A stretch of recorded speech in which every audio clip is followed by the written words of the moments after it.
Maurão, já vou começar jogando pra você, porque foi um baita clássico do Flamengo contra o Fluminense. O Flamengo do Tite já jogou todos os clássicos, Mauro, e não sofreu gols. Ele enfrentou o Botafogo, ele enfrentou o Vasco, ele enfrentou o Fluminense, porque quem quer criticar diz, mas o Flamengo do Tite é só o campeonato carioca. Mas pegou o campeão da Libertadores, pegou o Botafogo, que teve aquela campanha avassaladora até passar vergonha no Brasileiro, e o Vasco, que foi o time que gastou 130 milhões de reais se reforçando, né, Mauro? É uma campanha impecável do Flamengo na temporada? Eu acho que, boa tarde a todos, acho que tem um detalhe que é importante, que é uma evolução, né, que vem sendo apresentada, né? Eu acho que usando os clássicos como termômetro, você vai encontrar contra o Vasco, o time que não sofreu gols, mas esteve muito perto de sofrê-los, né? O Léo Pereira tirou 2 bolas em cima da linha praticamente. E o Vasco tem o Payet, o Vasco tem o Verratti, o Vasco tem uns caras perigosos, né? Tem atacantes que criam, tanto que meias, né? Também, tanto que criou situações de perigo contra o Flamengo, e por muito pouco o Flamengo não foi vazado. Aí contra o Botafogo teve chance o Tiquinho, teve chance o Júnior Santos. Já contra o Fluminense, no outro clássico que o Flamengo venceu, ainda na Taça Guanabara, também 2-0, o Fluminense não teve chance. Teve 2 chutes a gol, um do Arias, uma falta de longe. O Rossi defendeu, um chute do Alexander ali pelo lado esquerdo, que o Rossi também defendeu, não teve tanta dificuldade. Foram situações de extremo perigo. Ontem o Fluminense não chutou nenhuma bola no gol. Foi o segundo Fla-Flu seguido que o Germancano não finalizou na direção do gol. Ele deu um chute lá do meio do campo, lá que o Renato Augusto até olhou para esse amigo, o que está fazendo? Um chute totalmente despretensioso, não dá nem para chamar aquilo de finalização. Então, um grande artilheiro do Fluminense não conseguiu. Por quê? Porque o Flamengo ele dificulta os adversários quando esses tentam criar situações de perigo contra ele. Foi uma atuação muito convincente. O time está evoluindo muito, mas tem um grave defeito ainda, né? O Tite fala muito no equilíbrio. O que seria o equilíbrio dessa equipe, a grosso modo?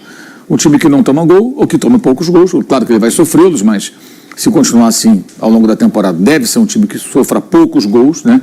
Não vai ficar tomando de 4-0 do Bragantino, 3-0 do Cuiabá, 4-1 do Fluminense, tomar 2 gols do Maringá, tomar 3 gol do Grêmio, do jeito que foi. 3 do Grêmio em 10 minutos, tomar gol do Nublense, né? E por aí vai. Foram vários vexames. Santos, a virada do Santos que virou também, essa coisa toda. Então, e foi assim com o Tite, com o Sampaoli, com o Vitor Pereira, com o Mário Jô, com todo mundo. Não era culpa de um técnico especificamente. Ele mesmo sofreu com isso. Mas agora não, um trabalho mais autoral. Ele pegou do começo do ano, já conhecendo os jogadores. Veja como foi importante ele assumir no ano passado. E aí, ponto para a diretoria, que conseguiu convencer o Tite a começar. Isso foi um acerto, né, porque ele não queria começar em 2023. E aí o que argumentaram? Tite, você começa agora, já conhece o elenco, nos ajuda a classificar para a Libertadores, e aí a gente, no ano que vem, começa de outra forma. Até aí está dando certo. Poderia ter sido melhor, não fosse a pasmaceira do modo banana, que entrou em ação em algumas partidas, que o Flamengo poderia ainda assim ter sido campeão brasileiro. Perdeu o título por conta de atuações ridículas, tomando 3 gols do Atlético, 2 do Santos, que foi rebaixado, e 3 do Grêmio. Com o Tite. Foram derrotas vergonhosas que eu ponho na conta do Tite só do Atlético. Ele escalou muito mal. Mateuzinho, o Wesley fazendo lambança, escalou mal o time, não foi bem. Dos outros jogos, acho que a responsabilidade maior foi dos jogadores, né? Mas, então, agora é um trabalho mais maduro. E o que falta para esse equilíbrio chegar? O time aproveitar as chances que cria. Perde muito gol. Perde gol demais, é impressionante. Perde gol demais. Ontem, inclusive, os jogadores do Fluminense pareciam meio atônitos, né? Porque o Renato Augusto sai no intervalo, aí ele fala, não, porque temos que aproveitar as chances. Que chance? Não teve chance nenhuma. O Pedro deu uma bicicleta que foi na trave, o Fábio defendeu a bola do Ayrton Lucas, que até desviou, defendeu uma outra bola perigosa do Cebolinha. Do Pedro? Do Pedro. O Pedro cabeceou uma bola rente à trave, cabeceou uma outra fraca, aquele gol perdido, que ele cabeceou sozinho na pequena área, né, no erro até do Thiago Santos. Entre ele e o Guga, cabeceou sozinho, mas cabeceou fraco. Foram várias chances claras que o Flamengo teve no primeiro tempo. E o Fluminense, durante os 15 minutos iniciais, o Rossi não apareceu na transmissão do jogo. Quem estava olhando para a telinha, televisão, computador, sei lá o que for, não via o Rossi. Qual a cor do uniforme do Rossi? Ninguém sabia. Então o Flamengo teve realmente amplo domínio. Aí houve um momento do segundo tempo, o Fluminense voltou mais agressivo. E aí acho que tem um ponto que é importante, que o pessoal do Fluminense está dizendo, não, o Fluminense estava dominando quando o Thiago Santos foi expulso. Gente, mas aquilo está no roteiro do jogo. O Flamengo recua, traz o Fluminense, eles vão vir com tudo, vem pra cá, vem, e prepara o contra-ataque, e mete bola, aí o Thiago Santos vai sai jogando errado, ele não tem a qualidade do André, que faz esse papel de zagueiro para saída de bola quando o time está perdendo, não, o André estava suspenso, e aí ele erra um passo, o Flamengo recupera a bola no Everton Cebolinha, E aí ele faz uma falta duríssima e o árbitro não expulsou por, sei lá, teve medo de expulsar direto, porque era óbvio o cartão vermelho, precisou o VAR chamar, quando chamou ele acabou dando cartão para o jogador do Fluminense. E aí o jogo evidentemente muda completamente, o Flamengo fica com total controle da partida, com um homem a mais, e o 1-0 no final, depois que acabou sendo 2-0, ainda assim foi muito barato. O Flamengo teve a chance até de golear ontem, a disparidade entre os times ontem ficou muito evidente. Eu acho que o Fernando Diniz foi muito mal no jogo e muito mal em momentos da entrevista, com uma dificuldade muito grande de reconhecer algumas escolhas que comprovadamente não deram certo. Esse é um caminho bem perigoso e o Fluminense vai precisar, acho que, a se confirmar a eliminação, o que é muito provável que aconteça, né? Acho que ele vai precisar fazer uma reflexão sobre o trabalho. Eu tenho falado sempre que o Fluminense não está jogando bem esse ano, ganhou a Recopa, mas não tem jogado boas partidas, não fez nenhum jogo realmente bom, nenhum. E mesmo na Recopa, correu muito mais riscos lá no Equador do que a LDU correu risco no Rio de Janeiro. O time equatoriano criou muito mais chances de gol do que o Fluminense criou. E lá escapou demais, perdeu só de 1-0, conseguiu fazer 2-0, né, numa bola alçada, bem lançada pelo Samuel Xavier, que o Arias cabeceou, um pênalti bobo lá que o menino lá do Equador fez, e acabou o Fluminense ganhando por... mas não jogou bem. E ontem foi muito dominado. É um time mais velho, Mauro, que sem o André Cai? O time tinha uma média ontem de 33,3 anos. É um time muito envelhecido. E Renato Augusto, com um ganso do meio campo ontem. Gente, o De La Cruz jogou à vontade. O Arrascaeta jogou à vontade. Não pode deixar esse cara jogando à vontade. Você tem que ter um meio campo mais combativo. E ele fez a opção por jogadores, assim, e aí ele aumenta a média de idade quando sai o Diogo Barbosa e coloca o Marcelo para o começo do segundo tempo. E o Marcelo vai embora, né? Aí o Flamengo põe o Bruno Henrique por ali, quer dizer, poderia ter sido muito pior para o Fluminense. E eu acho que o Flamengo tem que ajustar essa questão das finalizações, que é um problema bem antigo, mas foi muito superior, muito superior. E tem gente que fala, no ano passado foi 2-0, afinal 4-1, é completamente diferente. No ano passado o Flamengo venceu bem 2-0, até ali parecia que o Vitor Pereira conseguia já controlar a equipe. Aí o Gabriel sai dando aquela entrevista extremamente infeliz, que se fosse o ambiente não de paternalismo do Marcos Braz, do Bandinho e seus blue caps, mas de cobrança profissional, alguém ia chamar. No dia seguinte, o Gabriel no CT falou, bonitão, qual é a tua? O time vence um clássico, você entra no segundo tempo, ajuda quando o time faz o segundo gol, aí você reclama, dizendo que não quero mais jogar aqui, quero jogar ali, quero disputar a posição. Faça-me um favor, se é hora para isso, e se você quer falar, fala para o técnico, não para os repórteres. Já criou um clima ruim. Aí qual foi o jogo seguinte, você lembra? Foi Alcas. Foi o Alcas. Aí o Flamengo vai lá para o Equador, o Alcas mal tinha jogado na temporada, tinha perdido jogadores da temporada anterior que ele conseguiu vencer o campeonato, se classificou para a Libertadores, um time todo remendado, time fraco. O Flamengo toma uma virada, tinha um centroavante que pesava 180 quilos, enorme, né? Cifuentes, sei lá o nome assim, não me lembro exatamente também. O cara é enorme. Conseguiu perder para aquele time, um remedo de time, uma vergonha. Aí já desembarca no Rio com a moral lá embaixo, evidentemente internamente tinha problemas, imagino que o Vitor Pereira deve ter dado esporro. Ortonhas, o gordinho. Então, era um negócio assustador, então se foi dizer um outro que eu estou confundindo. Mas o fato é que o Vitor Pereira deve ter cobrado, aquilo já estragou o ambiente, alguma coisa ali dentro aconteceu, e o outro jogo o Flamengo andou em campo, né? Foi uma atuação vergonhosa que eu sempre falo, eu acho um absurdo que só o técnico tenha pago aquela conta. Alguém tinha que estar, os jogadores ser cobrados também, não sei se rescindir contrato, eu não sei, mas não deu nada para eles, porque é só, quem tiver dúvida pega o jogo para ver, é uma vergonha. Foi o resumo do Flamengo do ano passado. Né? E aquele jogo é uma vergonha, os caras andaram em campo, os caras não competiram, o Fluminense passeou, tomaram os gols assim com maior facilidade, isso dificilmente vai acontecer, né, gente? Que não tem jogo no meio de semana pro Flamengo para ter problema nenhum, para perder para Alcas, ou seja lá quem for, e o Tite tem um controle sobre o grupo muito maior. Você vê, não tinha nem Gabriel ontem para ficar falando coisa no intervalo, na saída do campo, porque ele estava fora de combate, estava lesionado. E não foi no jogo, né? Ele foi no jogo e tal. Essa é uma outra questão também que você pode explorar. A discussão Pedro ou Gabriel, a cada jogo ela fica mais sem nexo. Ela fica sem sentido. Pedro tem 11 gols e 11 jogos. E olha que perdeu o gol ontem, hein? Perdeu o gol ontem. Poderia ter mais, mas tem 11 gols e 11 jogos. E o De La Cruz joga uma barbaridade, né? Ele perdeu um gol ontem ali. Esse cara mudou o Flamengo. Ele se desequilibrou. Aí eu vejo gente ainda falando assim, vi torcedores ontem dizendo, não, por que não trouxe ano passado? Gente, a gente tem que entender que o cara jogava no River Plate, ele não jogava no Rosita Sofia Futebol Clube. O cara não ia sair do River Plate, o Flamengo vai lá, paga. Não é assim. Você tem que convencer o jogador, né, de que é interessante vir para o clube, que fazer uma proposta profissional e salarial e tudo mais. E aí, ele não ia sair de lá no ano passado, obrigado. Ele saiu de lá parabenizado, saudado, festejado, campeão daquela, uma espécie de recopa lá que eles jogaram lá com o Rosário Central, foi o último jogo dele. deu várias entrevistas, todo mundo agradecendo a participação dele. Os caras entenderam que era o momento de dar um passo, né, para ganhar mais, para seguir para um outro mercado e tudo mais, e ficou tudo bem. Pegaram uma bela grana, o Flamengo pagou a multa rescisória, todos ficaram. Agora, no passado, ele não viria. E mais, o De La Cruz, naquela bagunça no passado, ele o quê? O Superman vai resolver? Não ia resolver, gente. Não tem como. Agora não, ele chega num time organizado, o técnico tem um controle, se despediu do outro clube lá do River Plate numa boa, sempre. Então, assim, as coisas não são tão simples assim. E muito boa, eu estou elogiando o dirigente hoje, tem que tomar cuidado. Muito boa a palavra do Marcos Braz sobre o episódio Maicon, na coletiva que eles deram na sexta-feira, na apresentação do Léo Ortiz. Foi sexta, né? Foi. Então, assim, foi depois do programa, então, a primeira oportunidade que eu tenho de falar aqui no Jovem Pan a respeito. Ele foi muito bem quando ele falou: alguém acha que a gente vai procurar o Shakhtar sem antes saber se o jogador tem interesse de jogar no Flamengo e tudo? Acho que a gente é juvenil para fazer isso. Até porque a gente sabe que eles fazem isso, né? O Flamengo sempre faz isso, procura o jogador. De La Cruz foi assim. Depois do clube. Você quer vir? Aí ficou claro no passado, ele não queria sair de lá obrigado. Então vamos esperar terminar a temporada, vai lá. O Léo Ortiz é a mesma coisa. Você quer vir? Quero. Aí foi para cima do Bragantino, bateu até chegar num acordo. É óbvio que eles fizeram uma consulta, só que não houve acordo. Então foi de novo vendido uma agenda positiva, que é o que de pior pode acontecer para o Corinthians. São essas notícias supostamente positivas. Que ele preferiu o Corinthians. Ele não tinha escolha. Como é que ele poderia escolher se ele não houve acordo do Shakhtar com o Flamengo? Não tinha como ele escolher, gente. E aí quando vem, eu falo isso sempre, o cara vai dizer, olha lá, a gente aí, cara, o que isso beneficia o Corinthians? Isso é cortina de fumaça, gente. O Corinthians está se despedindo do campeonato eliminado antecipadamente. Com a vergonha. É por isso que o Corinthians tem que pensar e se preocupar. Aí o perfil coloca lá, aqui é Corinthians eliminado. De novo, precocemente do Campeonato Paulista. Faça-me um favor, né? Quer dizer, as pessoas têm que ser um pouco mais críticas e um pouco mais maliciosas também. Porque esse negócio de agenda positiva está pesado. E o Marcos Braz foi bem aí.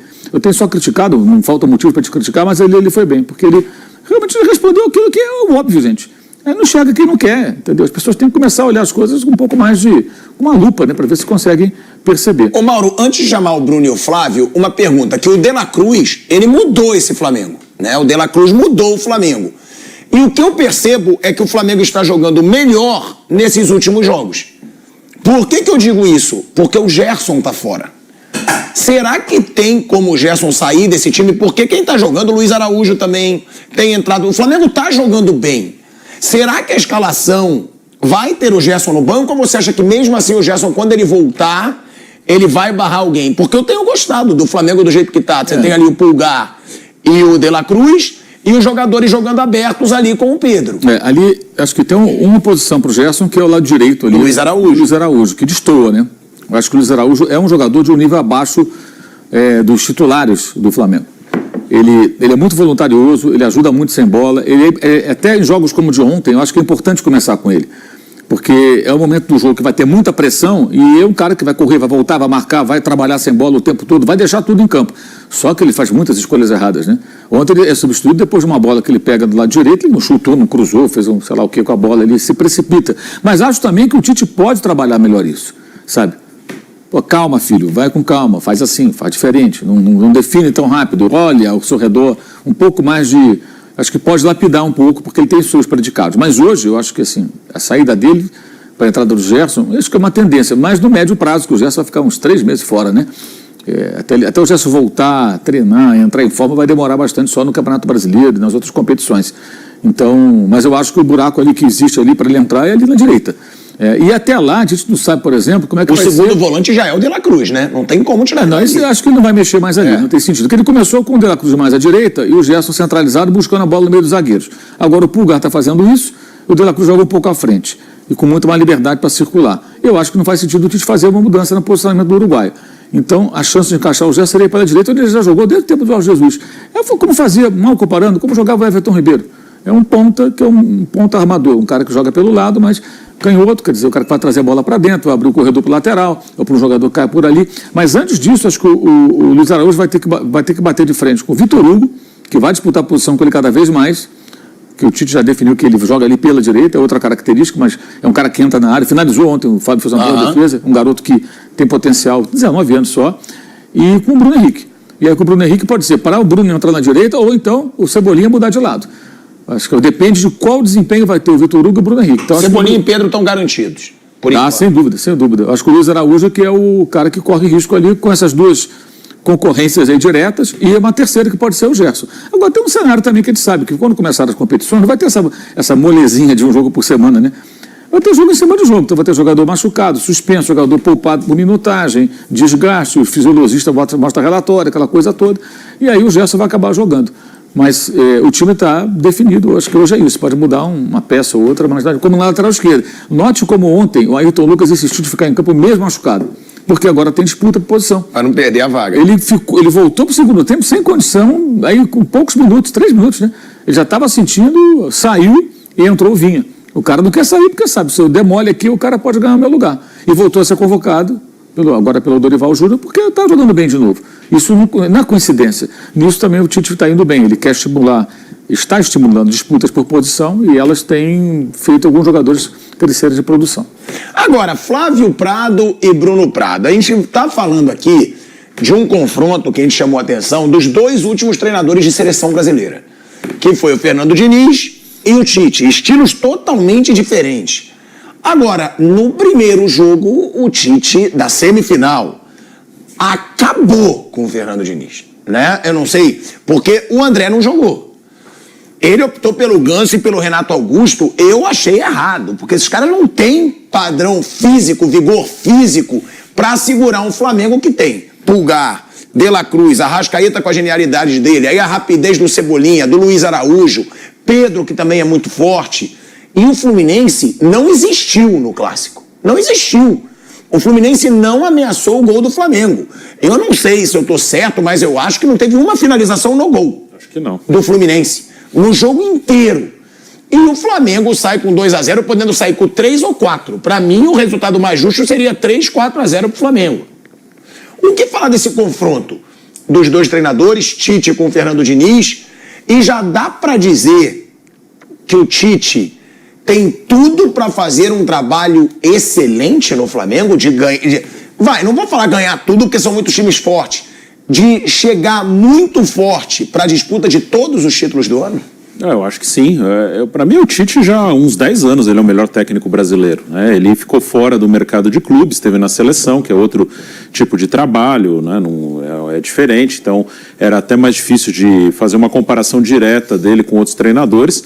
Mas eu acho que, pelo menos, tem claro, o título mundial com o Corinthians e da Libertadores, mas acho que é bem claro, a partir de 2015, principalmente, no Corinthians campeão brasileiro, que ele é o melhor técnico brasileiro. Não que ele seja invencível, não é isso, não tem o super técnico invencível, isso não, mas ele é melhor, ele eu acho que é o que melhor equilibra as funções entre atacar e defender. Aí eu cito 2015 porque ali eu acho que foi um momento que o Tite evoluiu muito quando o time dele ataca. Os times dele sempre defenderam bem, mas quando ele sai do Corinthians no final de 2013, ele sai num time que não conseguia ameaçar ninguém. Foi uma das melhores defesas do brasileiro e foi o segundo pior ataque. Acho que só fez mais gol que o Náutico, que foi rebaixado ali com umas 10 rodadas de antecedência.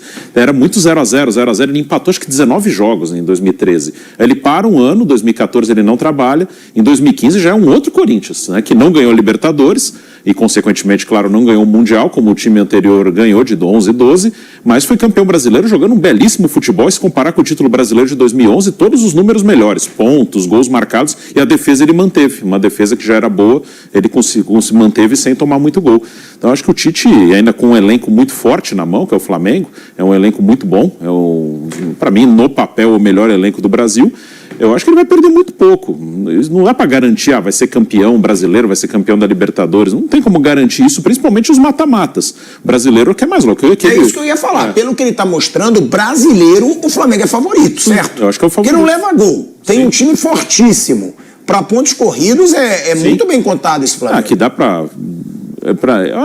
até meio arriscado, mas para mim, pelo menos, vice ele vai ser. Eu tenho que respeitar o atual bicampeão que vai brigar, pode aparecer um outro time, mas no campeonato de pontos corridos tem mais lógica, acho que ele vai ficar ali, campeão ou vice, acho que ele vai brigar ali pelo título. Tem a Copa América, que vai desfalcar o Flamengo muito por 9 rodadas, isso pode atrapalhar a disputa do brasileiro, mas eu acho que ele vai, de novo, o brasileiro vai estar ali, ou campeão ou vice, vai estar brigando em cima. E nos mata-matas, às vezes você sai invicto, né? O Atlético Mineiro de 2021 foi campeão brasileiro da Copa do Brasil, ele saiu invicto da Libertadores, né? No mata-mata não dá para ter uma previsão tão lógica. Às vezes ele empata 2 jogos, vai para os pênaltis e perde. Mas vai perder muito pouco no ano. O time é bom e o Tite é muito bom. O Tite é muito bom treinador. Eu gosto muito do Diniz. Acho o Diniz um cara importante para o futebol brasileiro, para o debate sobre futebol. Gosto das ideias dele, mas eu acho o Tite um técnico melhor. Até... Muito melhor hoje? Eu acho que sim. Acho que o Diniz pode se aproximar, mas eu acho o Tite melhor. Se eu tivesse que escolher um técnico para o meu time, eu escolheria o Tite. A gente fez até, quando teve outro Fla-Flu, aquele cara a cara que o Mauro tanto gosta. Ah, que beleza, hein? Nem fui eu que falei hoje. E quando foi Tite e Diniz, eu falei o Tite. Porque eu acho o Tite muito bom, cara. Aliás, o cara a cara é uma fábrica de constrangimentos. Estou vendo alguns colegas que eu gosto muito até. O Fluminense disparado. Sendo achincalhados na rede social por conta dessa porcaria de cara a cara. O coitado do colega, como acontece com você, com o Flávio, comigo, eles vêm aqui, o Piado. Mas comigo também, eu falo também. Mas você gosta. Eles vêm aqui e expõem a gente esse ridículo. A gente é obrigado, às vezes, a falar, né, Flávio? Aí depois você fala uma bobagem sem querer. Mas qual foi a última? Não vou ficar citando, não, que eu respeito aos companheiros. Mas, pô, tem umas coisas assim que. O Fluminense ganhou do Flamengo, mas eu vi um aí, que não lembro qual empresa mesmo. Foi um 7-3 pro Fluminense, uma coisa assim. Bem assim. Tipo, o Felipe Melo é melhor que o Léo Pereira. Em 2024, assim, nesse nível, assim, aí é complicado, né? Aí não dá. O Léo Pereira hoje é um dos melhores zagueiros em atividade no Brasil. Sim. E melhorou muito nos últimos tempos, que teve momentos péssimos no ano passado também, no meio daquele caos todo, né? Até quando veio uma suposta proposta que nunca chegou da Arábia Saudita, a gente, pô, pelo que tá jogando, vende correto. Vende. O conserta é isso, mas ele voltou a jogar bem e tal, dizem que é porque tá apaixonado. Tomara que seja isso mesmo, mas é outro Léo Pereira, é outra história. Não, tá jogando muito. Ô Flávio Prado, o número que eu comecei o programa aqui, ele é impressionante. E aí não me interessa, eu fui o primeiro a dizer, quando começaram a comparar o Tite com o Jorge Jesus, eu achei exagerado. O Flamengo do Tite com o Flamengo do Jorge Jesus. Por quê? Porque o Jorge Jesus pegou Copa do Brasil, Libertadores e Brasileiro nos primeiros jogos. O Tite pegou agora um campeonato carioca que tem adversários bem fracos se comparados com a Libertadores, com a Copa do Brasil e com o Brasileirão. Agora, esse número, ele é impressionante em qualquer situação. O Flamengo do Tite está a 10 jogos sem sofrer gols. E aí, para quem gosta de desmerecer, claro, sempre vai ter. Ah, mas no Carioquinha é mole. Tá bom, mas ele pegou Fluminense, ele pegou o Vasco, ele pegou o Botafogo. Eu costumo dizer do Vasco e do Botafogo, que eu falei agora recentemente. A gente pegou os 5 clubes que mais gastaram com contratações no Brasil. O Botafogo é o segundo, só está atrás do Flamengo. O Vasco é o quarto, ou é o terceiro? Não, é o quarto, o terceiro é o Corinthians. O Vasco é o quarto em gastos com contratações. E esse Flamengo do Tite, Flávio, está 10 jogos sem sofrer gols. Lembrando, como disse o Mauro, a várzea que era a defesa do Flamengo no ano passado.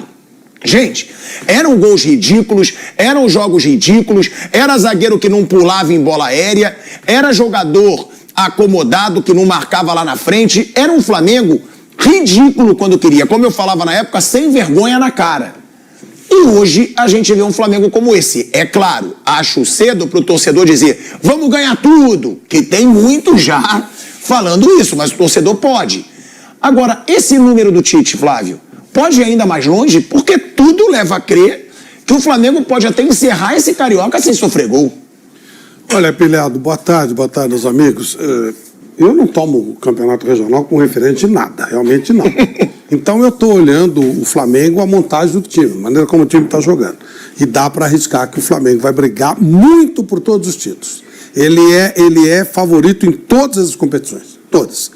Brasileiro só tem o Palmeiras para encarar. Você falou, tem muitos, eu acho que não. Só tem o Palmeiras para encarar pela regularidade, pelo tempo de trabalho, pelo conhecimento que o Abel Ferreira tem do elenco. Mas o elenco do Flamengo é bem superior. Então eu entendo que o Flamengo é o grande favorito do Campeonato Brasileiro, se escapar dele é Palmeiras. Nos mata-matas, um time com essa regularidade é muito difícil de ser batido também. Eu não consigo imaginar o Flamengo jogando com outra equipe que não seja o Palmeiras, encontrando dificuldade em 2 jogos. Atlético Mineiro, vai se montar esse quarteto aí. Mas eu sempre falo do Atlético porque eu acho que é um quarteto que, se jogar bem junto, vai jogar muito. Sim, mas não vai ter o mesmo equilíbrio de meio campo e defesa, porque vai ter esse quarteto lá na frente, que é um quarteto que se expõe um pouco mais. Em 2 jogos eu acho muito complicado. Se um jogo só, Pode acontecer. Em 2 eu acho difícil. Então acho que o Flamengo está montando um baita time. Onde ele vai chegar, eu não sei. Essa comparação com o Jorge Jesus é bobagem, que é muito cedo, né? É outro tipo de jogo também. O time do Jorge Jesus é um time espetacular, bom de se ver jogar. Talvez o time do Tite não seja tão espetacular como aquele, mas vai brigar muito, muito. Acho que o Flamengo é favorito a praticamente tudo que ele for disputar. Não, a tudo que ele for disputar, ele é favorito. Vai ganhar tudo ou não, às vezes depende de uma contingência. Mas para mim, pelo que eu vi aí, e sem tomar por base Sampaio Corrêa, nada disso. É o trabalho que está sendo feito mesmo. Ontem achei que o Diniz errou quando colocou 2 jogadores lentos no meio. Aí quando entra o Lima pela condição do Renato, o time até melhora um pouquinho, até equilibra um pouco. Mas não dá para comparar o elenco do Flamengo com o elenco do Fluminense também. Né? Aí, se o Flamengo acertar uma boa jornada, é tal história. O Flamengo só vai perder o torneio que ele der algum vacilo. Se ele não vacilar, e o Tite costuma concentrar bem o time, deixar o time bem focado, vai ser difícil bater o Flamengo esse ano. Vai perder muito pouco. Eu arrisco dizer que dificilmente o Flamengo perderá 10 jogos esse ano. Acho que não chega. Talvez, olha, falei 10, posso estar até exagerando. A gente vai perder muito pouco no ano inteiro. E é isso aí, galera. Essas foram as notícias do momento. Fique atento para os próximos vídeos. Se inscreva no canal, ative o sino das notificações, deixe seu like e até o próximo. Tamo junto. Valeu!